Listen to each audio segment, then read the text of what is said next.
It's a Tuesday. Welcome back to KJ's channel, and it is raining, which is glorious and wonderful. In the mid 30s right now. We got home about 10:30 last night from Outreach Clinic down in Miles City. The whole family went, and so we didn't get to visit with a lot of our hunters that are here. Pastor from Columbia Falls is here.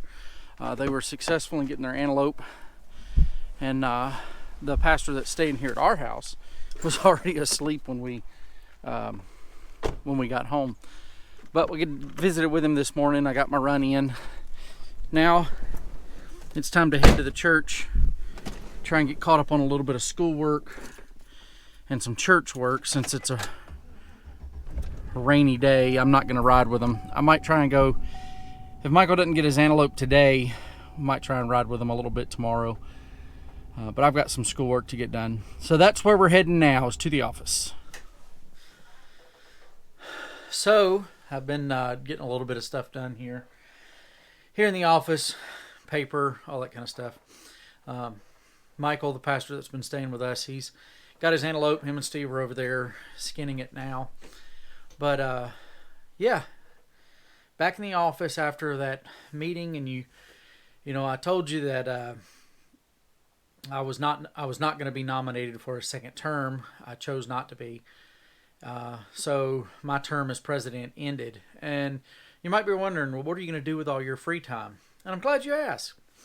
But let me explain something first. I've talked about this concept before, but it's really important to understand when it comes to the types of jobs that ministry falls into. But it's not so much the physical time of 24 hours in a day and what can you get done.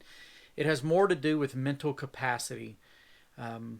If you're talking about the mind and the emotions and the decision making, and I read a quote that said something about decision making fatigue that a lot of pastors are dealing with, and that's the reality. And honestly, that's what this frees up. It was time consuming as far as meetings and emails and stuff like that I had to do, but for the most part it was it took up processor speed and that it frees up a lot of that mental space that I can use to focus on other things. So with that out of the way, what am I going to do with my free time? Number one is I seriously have to get on this fitness journey. While dealing with a lot of that, I am a stress eater. I eat out of boredom. I just like to eat.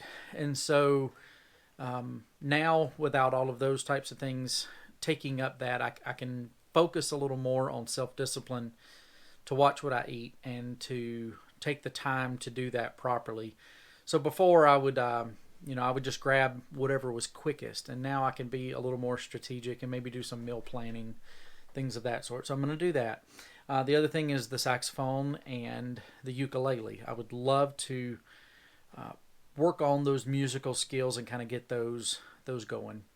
And then other than that, just our normal church stuff and school stuff. But with that extra brain space freed up, I do want to tackle those two things a little more proactively.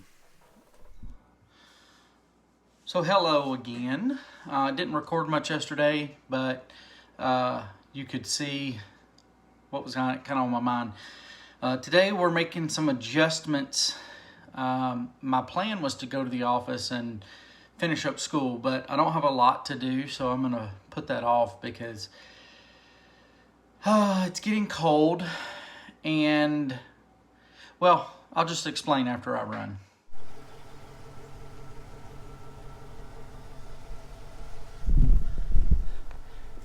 Came down here to the church to grab the camera and a book because I've decided not to come to the office today due to what I got to work on at the house. Now's as good a time as any to explain what the deal is.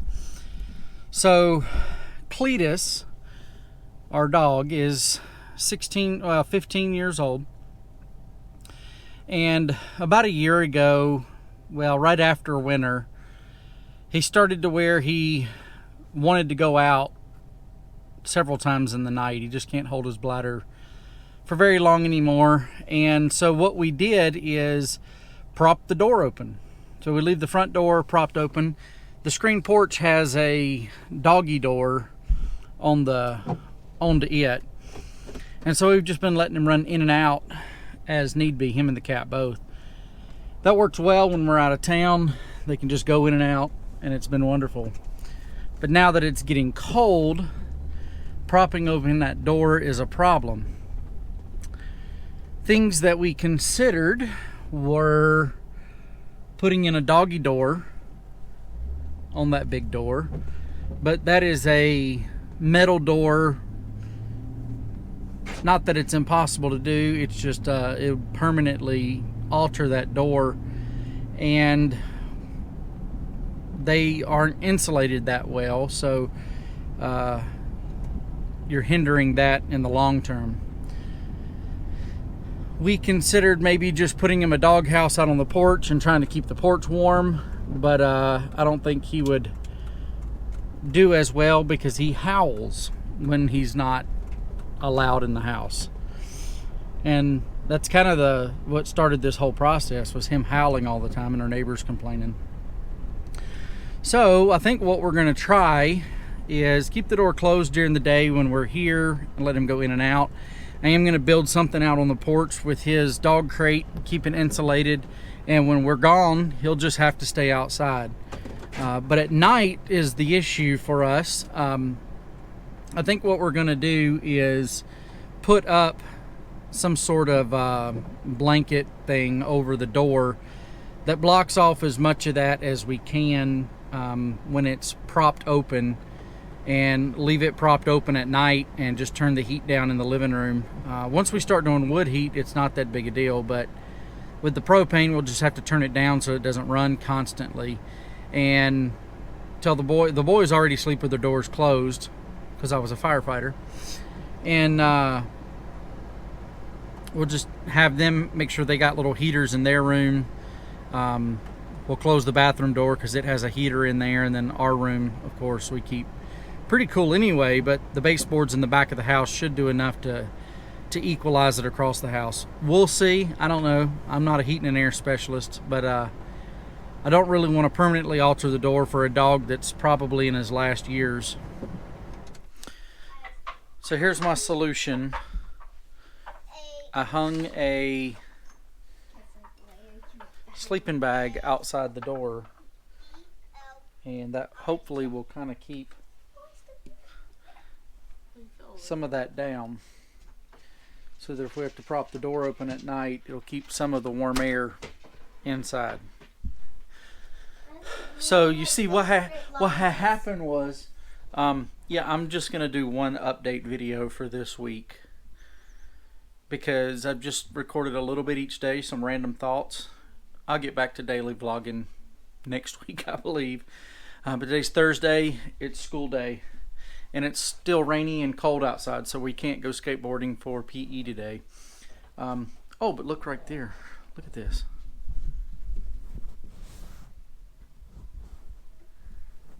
What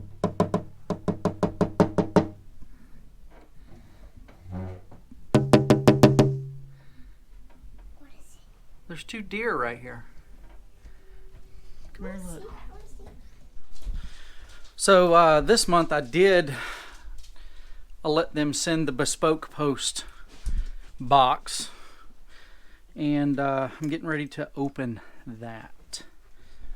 So Bespoke Post sends you an email, and you can kind of see what it is that they're sending you. So this month it's supposed to be a puffy jacket, and I've kind of wanted one for a while, so I said, yeah, sounds good. So let's check it out. Bespoke Post.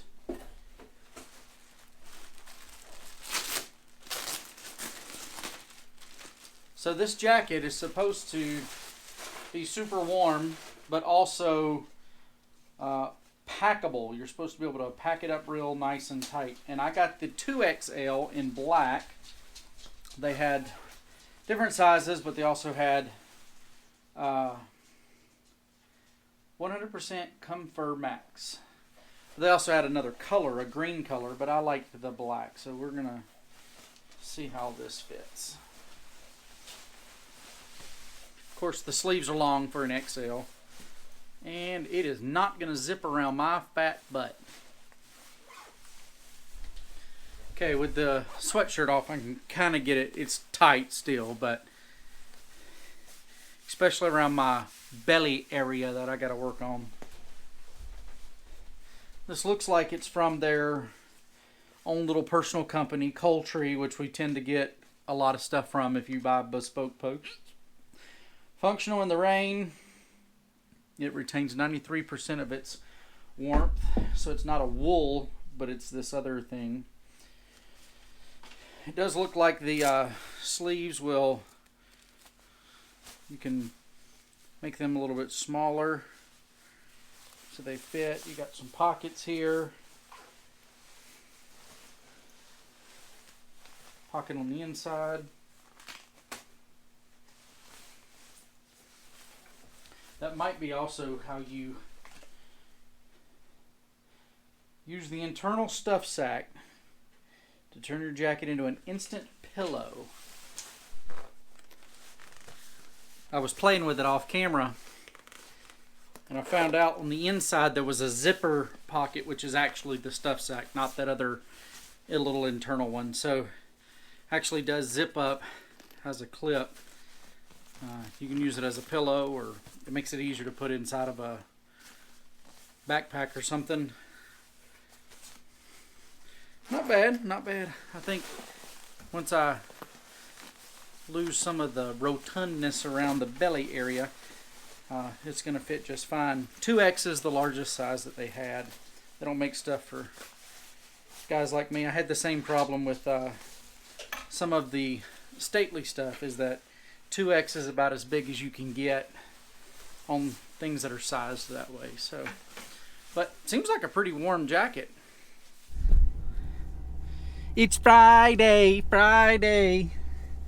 So, yeah, compilation video, because I failed this week in taking care of that. But to be honest with you, it's been a pretty good week.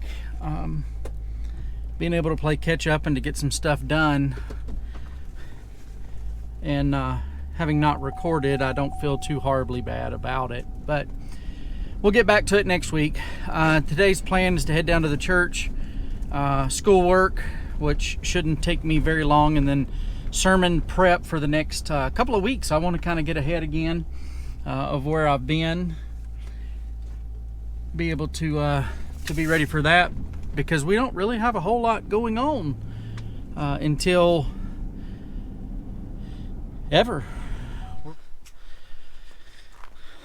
I don't remember what I was talking about earlier, but the battery died, so whatever. I charged it, finished my time in the office today, finished school, got a lot done on sermon stuff. I plan on coming back tomorrow after a run, finishing up the rest of that. So this week we missed a midweek meditation. I did not do a book suggestion. So it's just a recap of the week. Hope you guys enjoyed my week. Thanks for watching. I'll see you Monday.